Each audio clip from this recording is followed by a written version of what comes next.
Hello, hi guys, good morning, good afternoon, good evening. Welcome to SMC with Arewa. My name is Arewa. I welcome you to my channel. If you are new, kindly click on that subscribe button and don't forget to on your notification bell so you can get notified whenever I drop a new video so you can come and check it out. Also, this is a Yoruba and English channel, so méjèèjì ni mo máa ń sọ papọ̀ ní ibi báyìí. Thank you so much guys for joining me once again today. Thank you for your love. Don't forget to follow our two other channels, History with Arewa and Intimacy with Arewa, for any advert, support, donation, or for any discussion whatsoever. My contact is going to be down below in the description box, and I'm also going to leave it lying around in the comment section area. Thank you so much guys for joining me once again today. Let's move on. On today's episode of SMC with Arewa, there's an update concerning Mr. Gebu Baba Kukute, aka Baba. Àyèmí mo fún wọn ní alias yẹn, kò dẹ̀ kí n ṣe pé bí mo fi ń bú wọn. Gbogbo wa la máa ń wo Yorùbá movie. Wait, like we Yoruba, we have sense of humor. Kí ló tẹ́ máa ń take nǹkan personal? What is wrong with Baba Kukute? Èèyàn tó bá kúrú kọ́ la máa ń pè ní Kukute ni. Ṣé èbú nìyẹn ni? I mean, a ṣá ń wo Yorùbá film.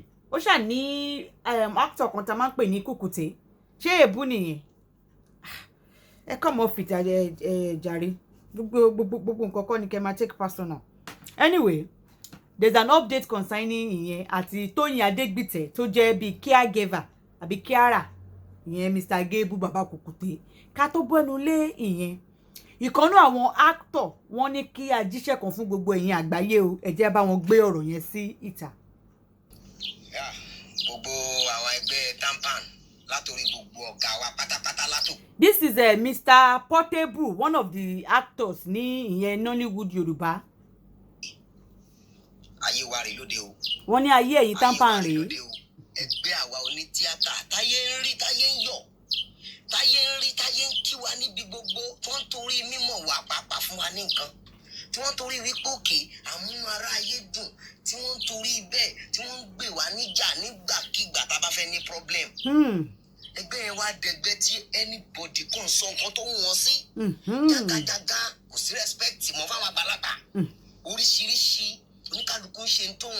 Now ẹ̀yin tẹ́ ẹ wá gbọ́gà wa náà ẹ dẹ̀ wá jókòó ẹ wá ń wò wá ẹ má wò ẹ jọ torí tọ́ lọ́hùn gbogbo ẹ̀yin bàbá ẹ̀yin màmá ẹ má bẹ̀rù kí lẹ bẹ̀rù fún kí ló ń bá yín lẹ́rù. Igbó ẹ̀yin tampan wọ́n ní ẹ̀yin màmá ẹ̀yin bàbá nínú tampan pé kí ló ń já yín láyà o.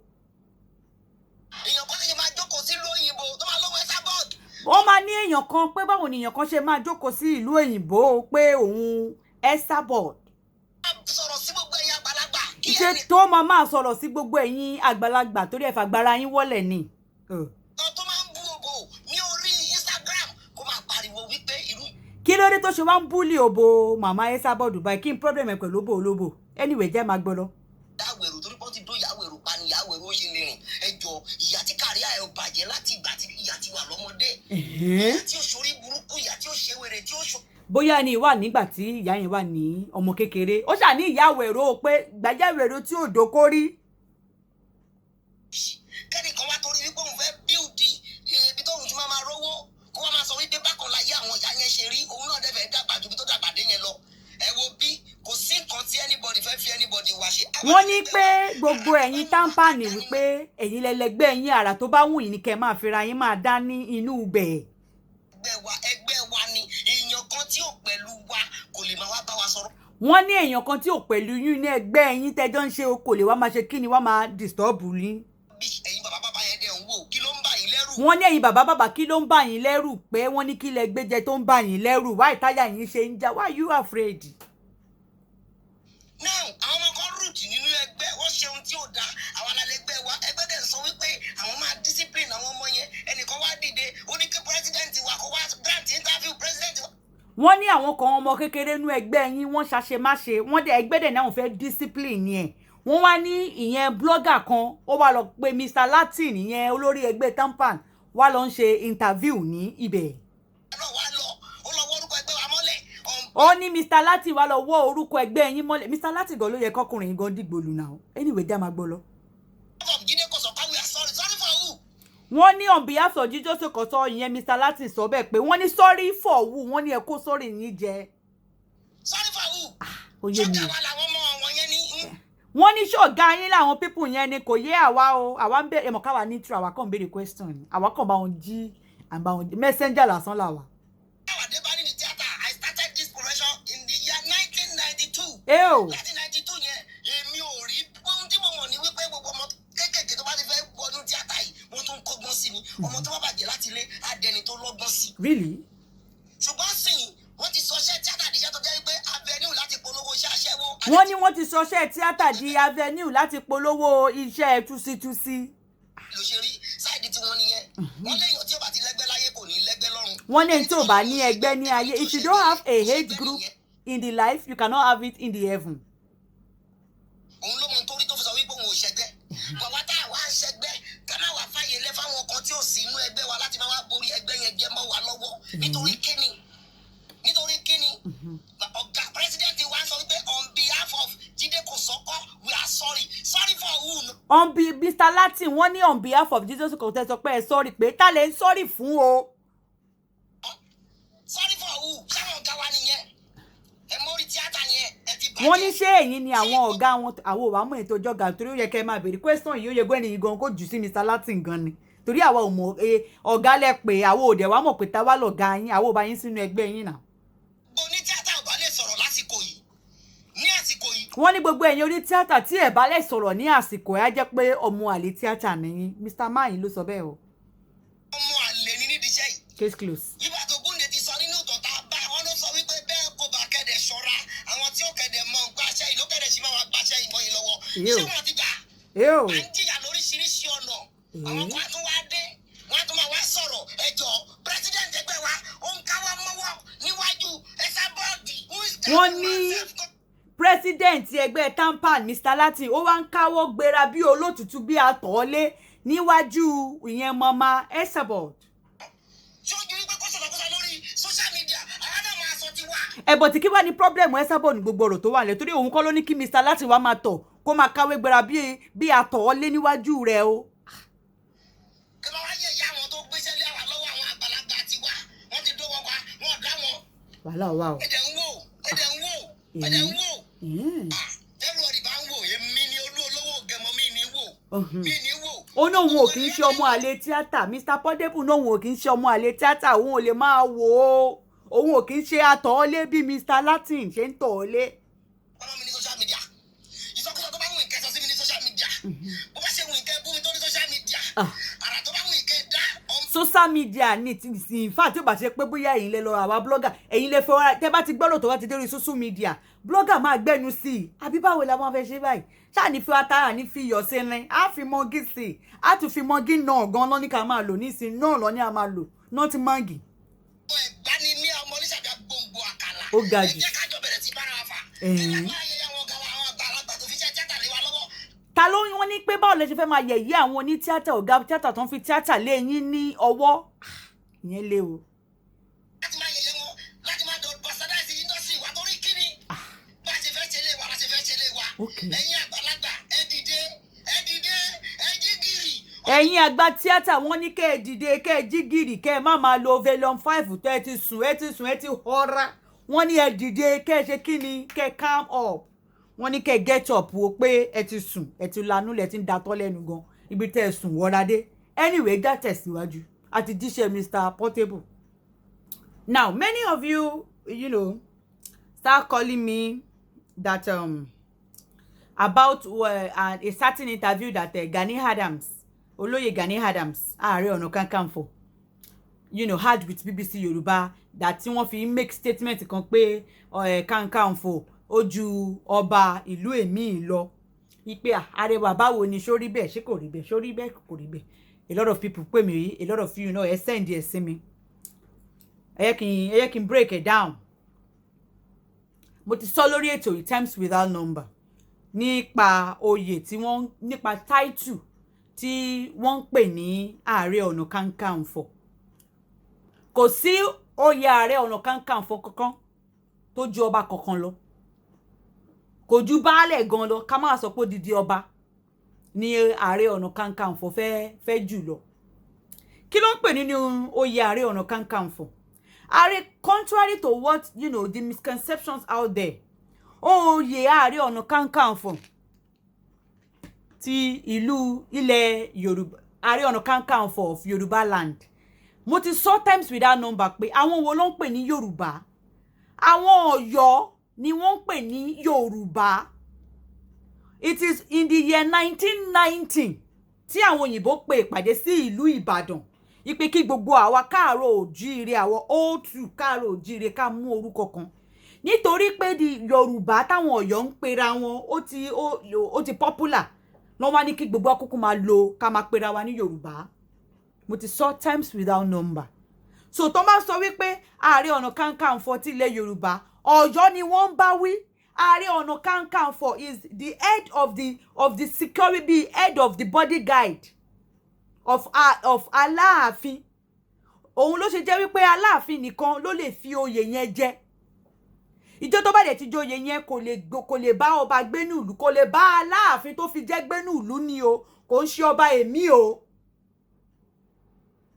Olórí ẹ̀ṣọ́ ọba, olórí ẹ̀ṣọ́ Aláàfin, òun ni Ààrẹ Ọ̀nà Kakanfò jẹ́, kò ń ṣe olórí ogun gbogbo ilẹ̀ Yorùbá. Aláàfin Àjàgbó òun ló dá oyè Ààrẹ Ọ̀nà Kakanfò sílẹ̀, kò kí ń ṣe Ọ̀rànmíyàn, kò ń ṣe Aláàfin Tẹ̀là tí gbogbo yín mọ̀ sí Ṣàngó, kò ń ṣe Àjàká ló dá sílẹ̀ rárá. Báṣọ̀run òun ni olórí ogun ilẹ̀ gbogbo ilẹ̀ Yorùbá. By Yorùbá, I'm sure you know I'm meaning Ọ̀yọ́. Go and read the book of Reverend Samuel Johnson táwọn Ọ̀yọ́ máa fi proud. The history of the Yorubas. The Yorubas are Ọ̀yọ́. In his book, you will see he's always, whenever I make mention of Yoruba, ó máa fi sínú brackets. Ó máa fi sínú bracket Ọ̀yọ́, Yoruba proper Ọ̀yọ́, Yoruba. Tó bá ti mention Ọ̀yọ́, ó máa fi sí bracket Yoruba proper. His book is about Ọ̀yọ́. Àwọn Ọ̀yọ́ ló ń pè ní Yorùbá. 1990 ni gbogbo bá bẹ̀rẹ̀ sí ní adopt orúkọ yẹn. Káàárọ̀ oòjíire tó ní kálukú lórúkọ ẹ̀ tó ń jẹ́ torí orúkọ ọba wọn náà dẹ̀ wà ń bẹ̀. So oyè Ààrẹ Ọ̀nà Kakanfò ilẹ̀ Ọ̀yọ́ ló yẹ kó jẹ́. Aláàfin nìkan ló lè pàṣẹ fún. Ẹ jẹ́ kí break it down a little bit again. Although mo máa break it more, mo máa expatiate ẹ̀, máa fi sínú history with Arewa, máa break it down dáadáa, máa fi síbẹ̀.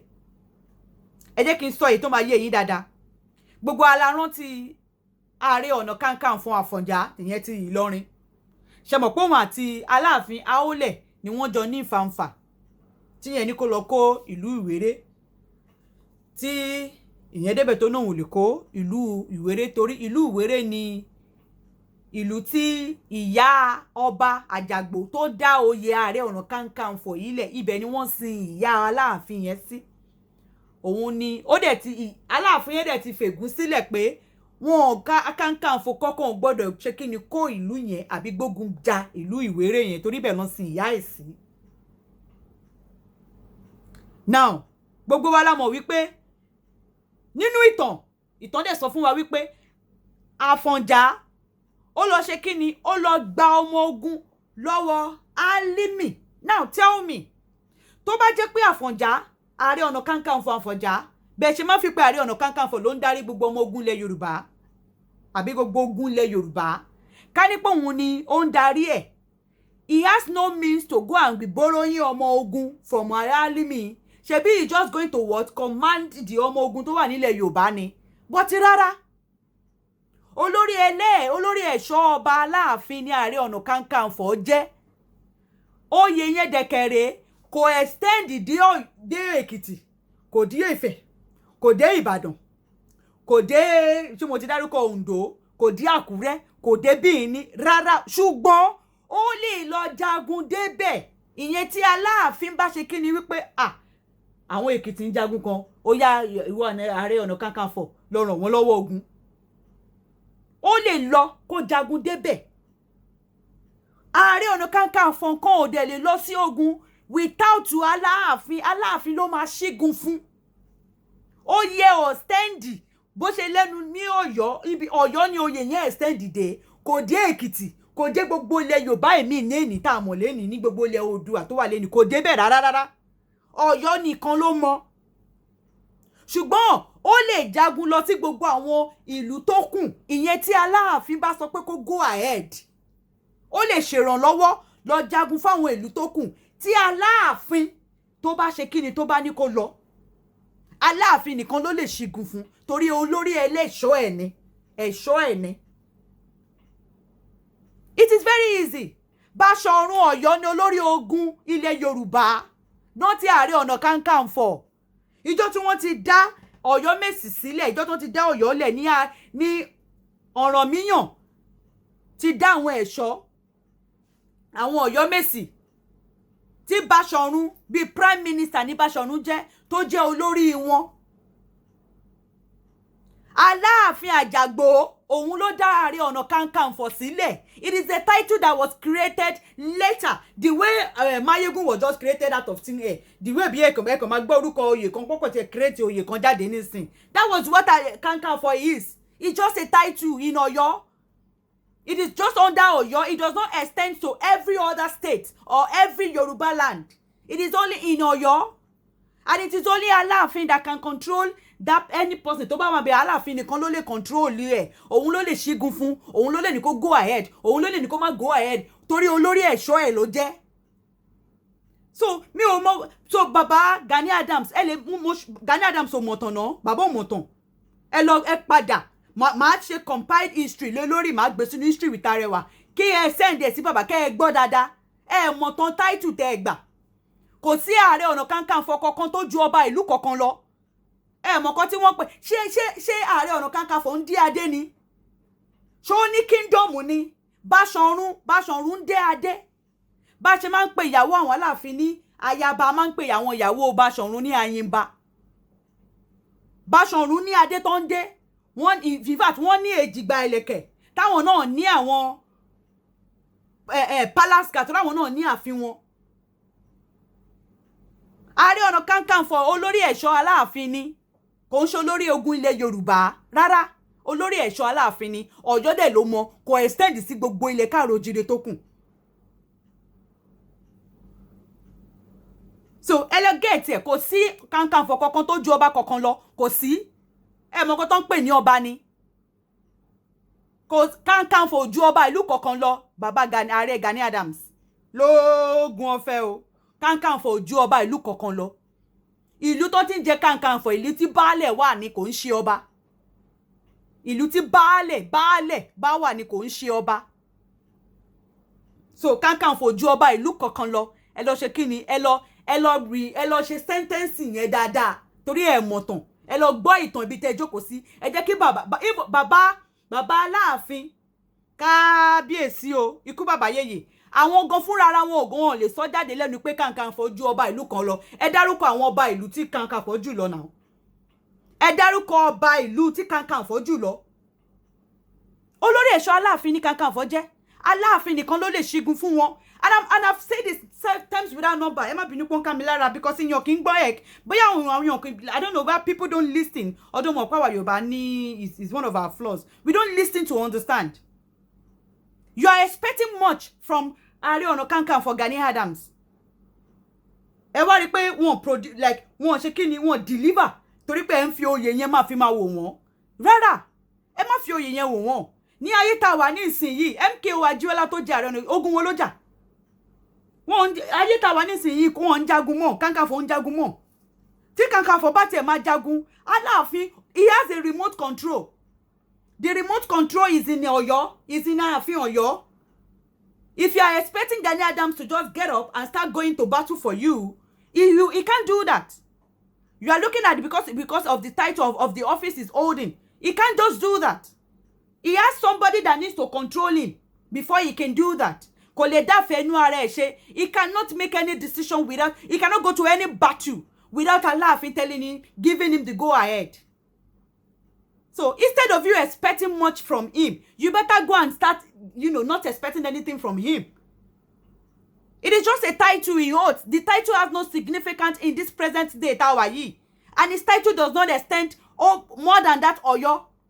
And the only person that can even extend the title outside Ọ̀yọ́ is Aláàfin. And he needs to have a go ahead from Aláàfin before he can do anything. Go back and ask him that. So gbogbo yín tẹ́ expect pé àwọn ìran Yorùbá ń jìyà bí kan wọ́n ní ìdí kan jagunjagun kan tó dìde. Kakanfò is the least person tẹ́ máa expect kó dìde kó lọ jagun yẹn fún yín. instead of shouting Gani Adams, you are supposed to be shouting Aláàfin, because Aláàfin nìkan ló ní remote control Kakanfò tó jẹ, tó fi yàn jẹ. Òun nìkan ló lè ràn lọ sí ogun. Kò sí anybody tó lè ràn lọ sógun. Òun fúnra rẹ̀ kò lè ṣígun fúnra rẹ̀. Ààrẹ Ọ̀nà Kakanfò ò lè ṣígun fúnra rẹ̀ rárá. Aláàfin ló láti ṣígun fún. Torí ẹ̀ṣọ́ ẹ̀ ni, olórí ẹ̀ṣọ́ ẹ̀ ni, olórí security Aláàfin ni, òun ni Kakanfò jẹ́. Ẹ jẹ́ n put ẹ̀ bẹ́ẹ̀. Olórí security Aláàfin of Ọ̀yọ́, òun ni Ààrẹ Ọ̀nà Kakanfò jẹ́. So kẹ́ tó lè kí olórí security yín kò tẹ̀ lè dédé jáde lọ. Ṣé ẹ̀yin tẹ́ gba security ẹ̀ ní mọ̀ ni? Ọọ̀ni of Ife gan ò lè pé Gani Adams pé ààrẹ ó yá dìde bá mi lọ jagun báyìí. Rárá. He cannot, because kò extend débẹ̀. His jurisdictions end in that Ọ̀yọ́. If it's going to extend outside Ọ̀yọ́, it is Aláàfin. If it's going to even perform in that Ọ̀yọ́, it is still this Aláàfin that will remote it. So expecting much from me because of the title he's holding, you are just getting it wrong. His title is just the head of security of the Aláàfin, nothing more, nothing less. And the only person that can actually send that person out or kò ṣígun fún, kò lè ṣígun fárẹ̀. He cannot just enter battle by himself. No, he cannot. The title he's holding is going to what? It's going to hold him down, not to. He knows that the very day he accepted that title. So instead of expecting things from him, you go back to his root. Aláàfin gbogbo ite ń pariwo Gani Adams, Aláàfin ló yẹ kẹ́ máa pariwo, kò sí Aláàfin ní ò ṣígun fún Kakanfò ẹ̀. Aláàfin òun ni kò ṣígun nígbà tí wọ́n lọ jà, tí wọ́n lọ kó Ọ̀yọ́ lọ́jọ́ kìíní àná, tí àwọn Fúlàní wà ní Ìgàngán. Ṣebí mò ń pariwo pé Aláàfin ló yẹ kí gbogbo yín máa pariwo, not Gani Adams. Torí Ọ̀yọ́ ètò ìwọ tó jà ní ìlú tó lọ́ba tó ní odidi Aláàfin níbẹ̀, tí Aláàfin yẹn dẹ̀ ní Kakanfò tó lè ràn lọ sógun. Òun ló yẹ kó ṣígun fún. Kakanfò kò lè dédé gbéra pé òun fẹ́ máa lọ sógun, ogun wo ló ń lọ. And somebody asked me again pé why tó ṣe ń wọ why pé ṣó wà nínú rules and regulations pé kí Kakanfò máa wọ why. Tó rárá kò sí níbẹ̀. Gani Adams ló kàn fi fashion sínú ti ṣe, kò sí nǹkan kan tó ń jẹ́ bẹ́ẹ̀. Kò sí nǹkan kan tó ń jẹ́ bẹ́ẹ̀. So gbogbo ẹ̀yin tẹ́ expect pé Kakanfò kíníkan o. Gani bàbá lóògùn ọ̀fẹ́ o. Kakanfò ju ọba ìlú kankan lọ. Bàbá Aláàfin tán fi yín jẹ́, wọn ò lè sọ bẹ́ẹ̀ lẹ́nu pé Kakanfò ó ju ọba kan lọ, kí wọ́n lọ mention ọba tó jù lọ wá. Olórí ẹ̀ṣọ́ Aláàfin lẹ jẹ́, the head of the security, field marshal of Aláàfin is what Kakanfò is, not olórí ogun. And he cannot go to any battle by himself without his oga sending him out. And his jurisdiction just end in that Ọ̀yọ́. Kakanfò Ọ̀yọ́ ni. Torí Ọ̀yọ́ ló ń pè ní Yorùbá, kò dé Èkìtì. Kò lè sọ pé òun ní Kakanfò kó kàn tẹ wo Èkìtì kó máa ṣe kíni kó máa tẹ̀lé báṣubàṣu. Rárá. Kakanfò Gani Adams kò lè dédé gba bóyá kó gba Àkúrẹ́ lọ kó náà fẹ́ pé Kakanfò lòun fẹ́ lọ máa ṣe kíni bẹ́ẹ̀ kó rárá. Kò rí bẹ́ẹ̀. Ọ̀yọ́ ló mọ olórí ẹ̀ṣọ́ Aláàfin. Òun ní Kakanfò jẹ́. Ẹni tó dẹ̀ kò lè ṣígun fúnra ẹ̀. Ẹni tó lè ṣígun fún ni bàbá Aláàfin. Expecting him to jump into any battle, shout the person that is holding his remote, shout the person name out, which is Baba Aláàfin. Other than that, nothing else, nothing more. And Baba, ẹ má máa bọ́ta kẹ́ máa sọ àwọn ọ̀tọ̀ kankan tẹ́ ń sọ. But ní gbọ́rọ̀ tẹ́ sọ pọ̀ nínú interview tẹ́ ṣe pẹ̀lú BBC, but eléyìí tẹ́ mẹ́nu lé pé Kakanfò ju ọba ìlú kan lọ ló jẹ́ kémi fẹ́ ní àwọn èèyàn kan bẹ̀rẹ̀ sí ní máa fi fóònù máa disturb mi lé lórí. Kakanfò ju ọba ìlú kankan lọ. Kò ju ọba ìlú kankan lọ. Olórí ẹ̀ṣọ́ Aláàfin ni Kakanfò jẹ́. Ọ̀yọ́ dẹ̀ ni gbogbo power yín mọ́. Ẹ jẹ́ tẹ̀síwájú. Mi ò dẹ̀ fẹ́ kí fídíò yìí long jù. Ẹ jẹ́ sáré sọ I'm going to make another podcast for ìyẹn bàbá Mr. Gebu Baba Kukute. I'll make another podcast fún yín.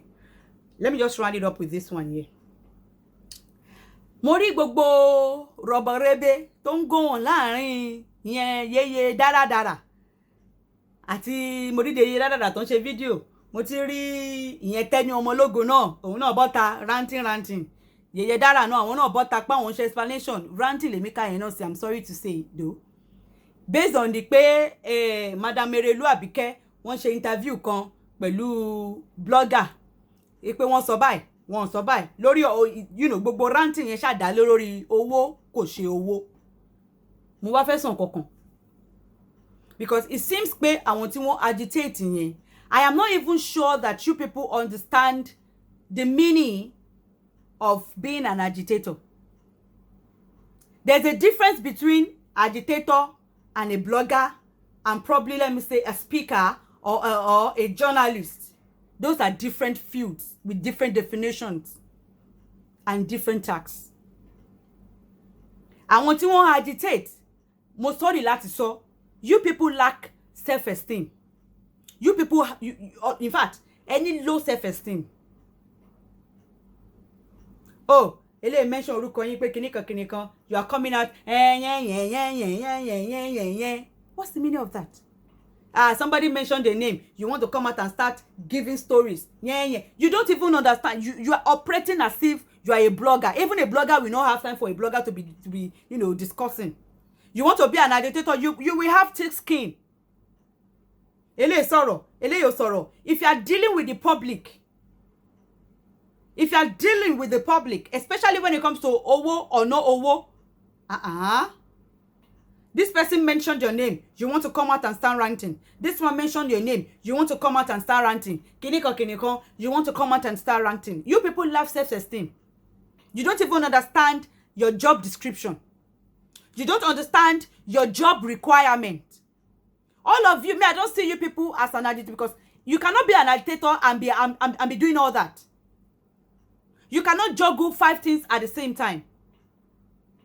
You are help, bóyá nítorí wípé from day one, you didn't start as an agitator. You started as a blogger. Òun ló ṣe jẹ́ wípé nǹkan tí lágbájá bá sọ, àbí nǹkan tí blogger bá sọ, nǹkan tí tàbẹ̀dù bá sọ, ẹ fẹ́ bọ́ta láti máa rojọ́ lé lórí. Torí pé blogger ni kì í ṣe agitator. Ẹ má máa pera yín agitator, because you are not an agitator. You people don't act like it. You have low self-esteem. You don't have thick skin.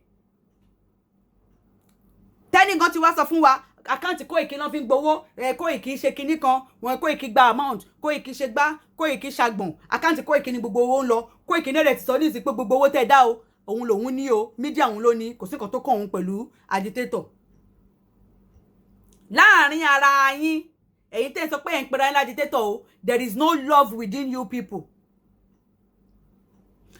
You people are intolerant, like you people can't even tolerate within yourself, within the agitators group, they can barely tolerate themselves. They are even snitching on themselves. They have no love within themselves. Their so-called love of Yoruba nation could not even supersede any other differences or whatever that is going on within them. Imagine. And those are the people that are agitating. You people cannot tolerate yourself. Talk less of tolerating another, public opinion or views about nǹkan tẹ́ gbé dání, àbí about personal person tẹ́ jẹ́. Ẹ lè tolerate ara yín. Ẹ máa sọ eleni tó bá dọ̀la bí ilẹ̀ tún máa gbọ́ lẹ́nu ara yín. There is no concrete love. Nǹkan yẹn kan tó yẹ kó so gbogbo yín papọ̀ gan sef gan. Rather than kó so yín papọ̀ pẹ̀lú ìfẹ́, ó so yín papọ̀ pẹ̀lú tẹ̀mbẹ̀lẹ̀kú, pẹ̀lú ọ̀tẹ̀, pẹ̀lú ète. Get ara yín. Mélòó ni gbogbo yín? Èló ni gbogbo owó yín? Àkáǹtì wo ni gbogbo yín? Eléyìí fẹ́ àkáǹtì ele gba owó, le propagate fi gba owó. Ẹni tẹ́ fẹ́ àkáǹtì ẹ gba owó gan kò lè ṣe àkáǹtì fún ẹ̀yin gan láàrin ara yín. Just imagine that. Gbogbo yín ẹ lack self-esteem. Ẹ ò ní thick skin. Ẹ ò ṣe òótọ́ pẹ̀lú ara yín. Débi pé ẹ fẹ́ ṣe òótọ́ pẹ̀lú Yorùbá nation. Débi pé ẹ fẹ́ ṣe òótọ́ pẹ̀lú public in general. Eléyìí sọ nǹkan tó bí mi nínú. Ẹ lè sọ̀rọ̀ níbẹ̀ nínú group yín yẹn kẹ́ ẹ parí ẹ̀ níbẹ̀. Kí ni ẹ bá tiẹ̀ sọ gan débi pé ẹ fẹ́ máa dínra yín sínú. Ẹ fẹ́ lé owó ilé ìgbowó. Ẹ lè bá yẹn ṣàkáǹtì kẹ́kẹ́ mọ iye tẹ́ gbà bí iye tẹ́ gbà. Nínú láàrin ara yín ni o. Ẹ fẹ́ àkáǹtì ilé ìgbowó. Ìyẹn change mọ́ yín lọ́wọ́ pé owó tó ẹ gbà owó òun lòun ní. Ẹ ò lè discipline ẹ láàrin ara yín. Ẹ wá ń ṣe kùn sínú, kùn síta.